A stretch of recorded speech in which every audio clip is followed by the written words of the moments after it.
Dear students, now we are going to solve the fifth problem in cash flow statement in management accounting. Before solving the problem, I wish to read it. Please listen.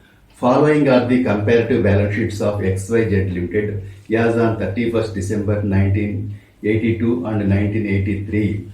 Liabilities 1982, 1983, అలాగే assets 1982, 1983. ఇప్పుడు అప్పుల వైపున share capital shares of 10 rupees each 3,50,000 to 3,70,000. P&L account 50,400, 52,500. తర్వాత 9% debentures 60,000, 30,000. Creditors 51,600, 59,200. ఆస్తులు land 1,50,000, సరుకు 2,46,000, 2,13,500. Goodwill 50,000, 25,000. Cash and bank balance 45,000, 39,000. Debtors రుణగ్రస్తులు 71,000, 84,500. Total 5,12,000, 5,12,000. Other particulars provided to you are dividends declared and paid during the year. ఆ సంవత్సరంలో చెల్లించిన డివిడెండ్లు 17,500. Land was revalued during the year at rupees 1,50,000. దాని అర్థం ఏంటంటే ₹1,00,000 ల్యాండ్ కొంటే దాని వాల్యూ మనకి 1,50,000 అయిందంటే 50,000 పెరిగింది అనమాట. ఇది అంతేగాని అదనంగా మనం 50,000 రూపాయలతో ల్యాండ్ కొనుగోలు చేయలేదు. భూమిని కొనుగోలు చేయకుండా దాని ఉన్న భూమి వాల్యూయే పెరిగిందనమాట. And the profit on revaluation transfer to P&L account. You are required to prepare cash flow statement for the year ended 31st December 83. First ఎప్పట్లాగే XYZ limited's cash flow statement as per AS3 for the year ended 31st December 1983. 31/12/1983తో అంతమయ్యే సంవత్సరానికి XYZ limited వారి నగదు ప్రవాహ నివేదిక AS3 ప్రకారం అని రాసుకుంటాం. Particulars amount. First Roman number 1 cash flows from operating activities, నిర్వహణ కార్యకలాపాల నుండి నగదు ప్రవాహాలు. అందులో ఫస్ట్ ఏం చేస్తామంటే ఇన్క్రీజ్ ఇన్ నెట్ ప్రాఫిట్, నికర లాభంలో పెరుగుదల. 52,800కి 50,400కి వ్యత్యాసం 2,400 అనమాట. ఇప్పుడు plus adjustment for non cash and non operating items, నగదేతర నిర్వహణేతర అంశాల సర్దుబాటు. అందులో మీకు తెలుసు కదా ఎప్పటిలాగే డివిడెండ్స్ పెయిడ్, చెల్లించిన డివిడెండ్లు 17,000 ఉన్నాయి. గుడ్విల్ రిటర్న్ ఆఫ్ గుడ్విల్ 50,000 నుండి 25,000 అయిందంటే 25,000 తగ్గిపోయింది కాబట్టి ఆ 2-3 కలిపేసుకుంటాం. 44,900 వచ్చింది.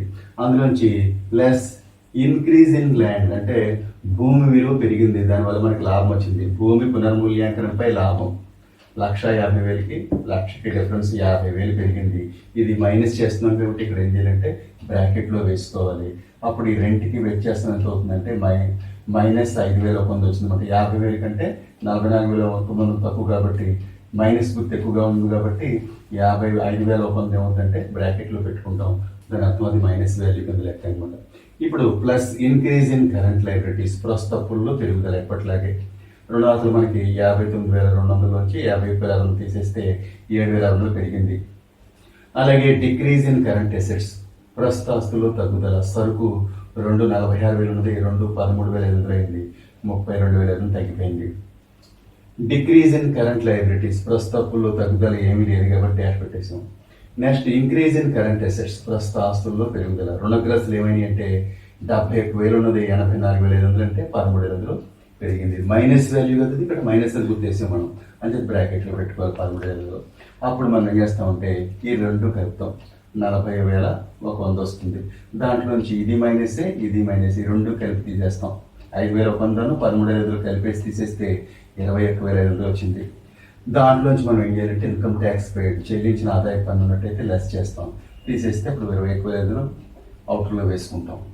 దాని net cash from operating activities, నిర్వహణ కార్యకలాపాల నుండి నికర నగదని 21,500 అప్పుడు బయట వేసుకుంటాం అనమాట. అప్పటికి మనకి ఫస్ట్ రోమన్ నెంబర్ 1 పూర్తయిపోయింది అనమాట. Roman number 2 cash flows from investing activities, పెట్టుబడి కార్యకలాపాల నుండి నగదు ప్రవాహాలు. ఇక్కడ ఏమొస్తాయంటే ఇప్పుడు కూడా స్థిరాస్తుల కొనుగోలు అమ్మకాలు, అలాగే పెట్టుబడి కొనుగోలు అమ్మకాలు.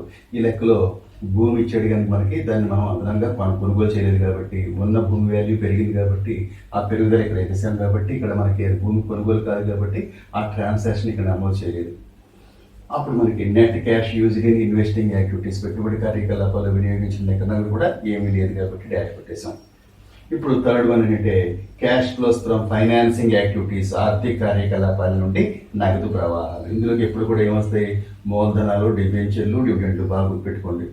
Issue of share capital. Share capital మనకి 3.50 ఉన్నది 3.70 అయింది. 20,000 పేరు మనకి క్యాష్ వచ్చింది కాబట్టి 20,000 పేరు వేసుకుంటాం. రిడమ్షన్ ఆఫ్ డిబెంచర్స్, డిబెంచర్ల విమోచనం. 60,000 ఉన్న డిబెంచర్లు 30,000 అయినాయి. 30,000 అప్పు చెల్లించేసాం. అలాగే డివిడెండ్స్ పెయిడ్ ఎప్పుడు కూడా మనం ఇక్కడ వేసుకోవాలి, ఈ 17,000 కూడా ఇక్కడ వేసుకుంటాం.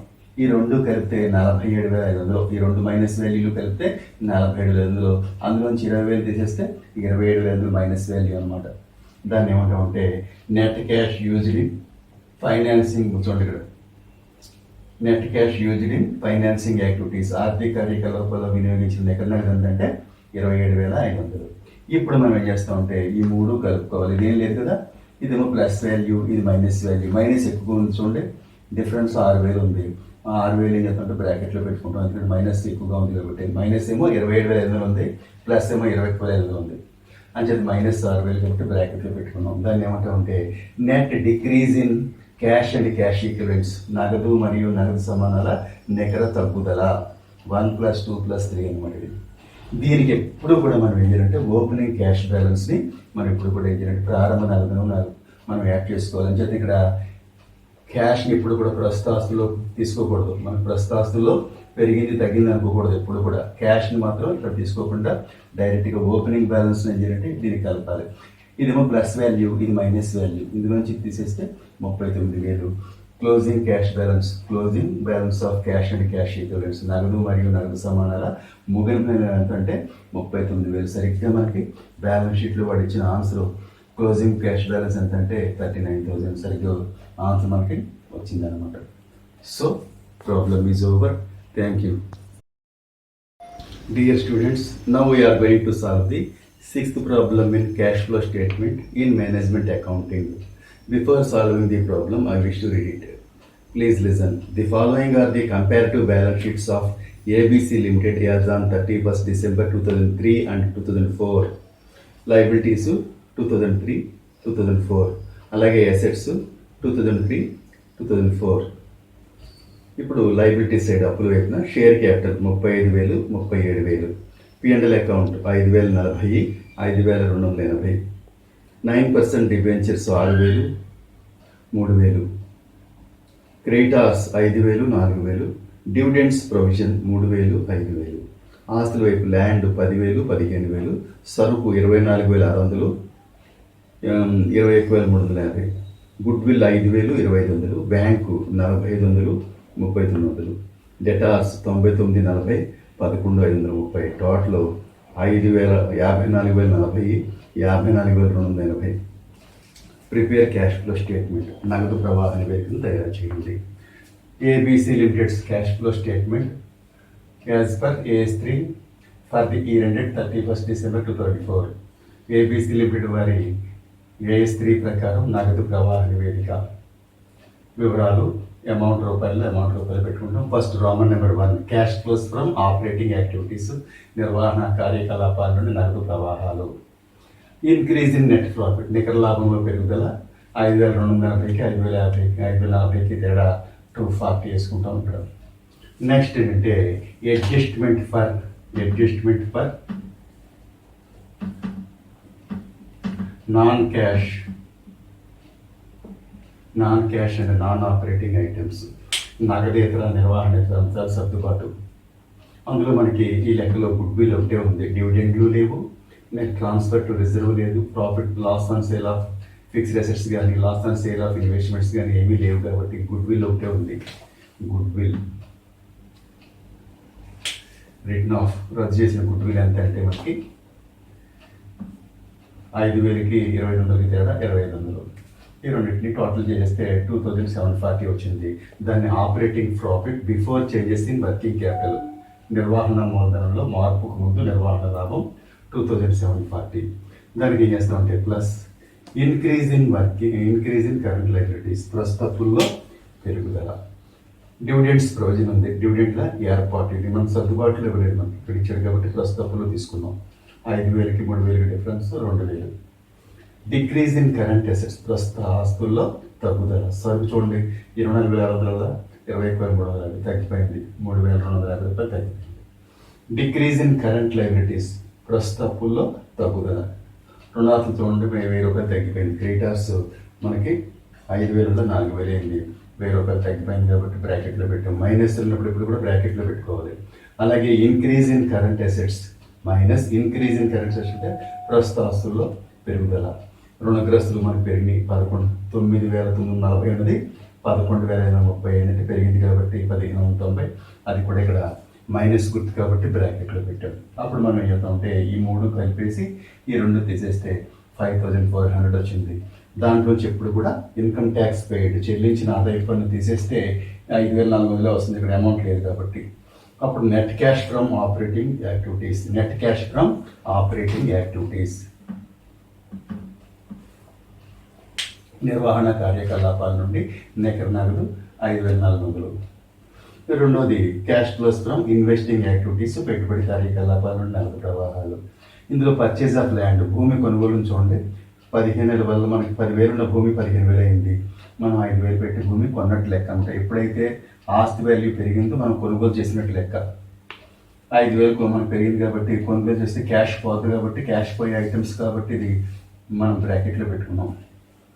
Net cash used in investing activities, పెట్టుబడి కార్యకలాపాల్లో వినియోగించిన నికర నగదు ఇదే అవుతుంది. ఇంకే ట్రాన్సాక్షన్స్ లేవు కాబట్టి -5,000 వేసుకుంటాం అనమాట. ఇప్పుడు Roman number 3 cash flows from financing activities, ఆర్థిక కార్యకలాపాల నుండి నగదు ప్రవాహాలు. ఇందులో ఇష్యూ ఆఫ్ షేర్ క్యాపిటల్ ఎంత ఉందంటే మనకి 35,000కి 37,000కి తేడా 2,000 మనం జారీ చేసాం అనమాట. మనకు క్యాష్ వచ్చింది కాబట్టి దీన్ని మామూలుగా ఉంచుకుందాం. రిడమ్షన్ ఆఫ్ డిబెంచర్స్, డిబెంచర్లు తగ్గిపోయింది చూడండి 6,000లో 3,000 అయిపోయింది, డిఫరెన్స్ 3,000 తగ్గిపోయింది. అప్పుడు మనం 2,000 నుంచి 3,000 తీస్తే -1,000 వచ్చింది. ఆ -1,000 ఏమంటే net cash used in financing activities, ఆర్థిక కార్యకలాపాల్లో వినియోగించిన నికర నగదు ఎంతంటే 1,000 రూపాయలు అనమాట.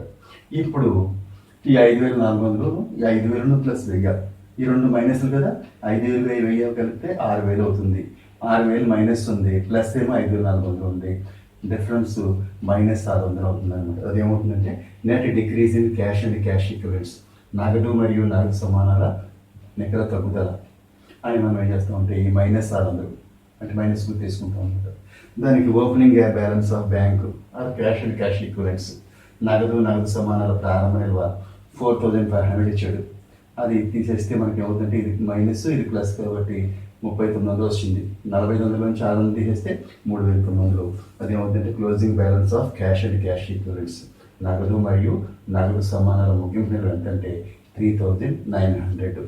మనకి ఎప్పుడు కూడా ఈ యొక్క క్యాష్ బ్యాలెన్స్ కానీ బ్యాంక్ బ్యాలెన్స్ ఎప్పుడు కూడా ఈ యొక్క కరెంట్ అసెట్స్లో తీసుకోకూడదు, ప్రస్తుత ఆస్తుల్లో తీసుకోకూడదు. దాన్ని ఎప్పుడు కూడా మనకి ఇక్కడ ఆన్సర్ అవుతుంది అనమాట. So problem is over. Thank you.